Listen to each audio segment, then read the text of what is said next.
ఉంటారు కదా సహజంగా. అయ్యగారు అన్నీ ఉన్నాయి కానీ వధించడానికి అసలైనది ఏదో అయ్యగారు, గొర్రె పిల్లలు కట్టెలు తెస్తున్నావు, నిప్పు తెస్తున్నావు, ఏమండి అసలైన సెషలైనటువంటిది ఏదో అయ్యగారు అని చెప్పి వాళ్ళు క్వశ్చన్స్ ఉండొచ్చు కదా. ఏమండి అసలైనది ఏదో అయ్యగారు అని అడిగి ఉండొచ్చు కదా. అసలైన భక్తి ఉండాలి.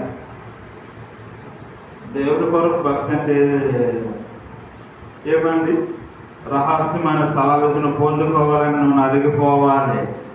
దేవుని మార్గంలో కూడా నీలో నుంచి ఎవరు రావాలంట?